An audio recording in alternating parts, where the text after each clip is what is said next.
Hi hello जय जगन्नाथ आपण मानक देखई दूची केते सुंदर पार्क यहाँ हूँ आमर जुबली पार्क एत सुंदर जुबली पार्क आपण मैंने देखिपे बारीपदार जुबली पार्क आपण मैंने केबे आसतु बुलाबुली करके जातु एंटरटेनमेंट करके जातु बहुत बढ़िया लगे आपण मैंने देखिपे केते सुंदर पानी रो सिस्टम कराई एटा बोटिंग पाई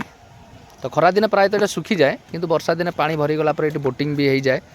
तो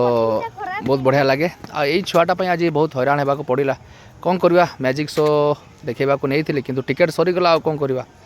पार्क हेले ताको नहीं आसी मुझे पार्क रे एंटरटेनमेंट कर आ कहीं करवा टिकेट तो नहीं आ तो देखु केते सुंदर पार्क मेन जिन हूँ पार्क रे लोक मैंने कहीं आसती मेन कथा हूँ गोटे एंटरटेनमेंट होपर गोटे कौन हुए ना मनटा टी हल्का हो जाए जिते आपंकर मनटा खराब थी जिते टेंशन थे पार्क रे बसिले ना एत सुंदर लगे एठार गछ लता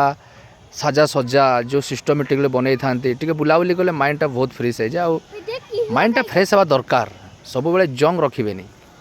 सब माइंड फ्रेश रखिए फुर्ती रखिए देहटा को माने सब फुर्ती रखिले ना देहटा सब जिते मन देह भल रते निजर स्वास्थ्य भल रहिबो तो संध्या बेले टिके आसंतु बुलाबुली करंतु पार्क बारीपदा जुबली पार्क एटा होची हमर कचेरी लाइन कचेरी पछपटे अछि केते सुंदर नजारा ठीक अच्छे आपण मैंने मो वीडियो को लाइक करंतु कमेंट करंतु शेयर करंतु आ आपण मैंने कमेंट रे कहंतु बारीपदा जुबली पार्क आसीचंती कि नहीं आगुरी तो आसी थे जदि बारीपदा लोक होते आसी थे निहाती आदि बारीपदारू न होते ताले मते कमेंट रे कहिबे आपण माने मोर जो फॉलोअर्स माने अछंती को जगारू मते टिके खुशी लागिवो रहूची जय जगन्नाथ।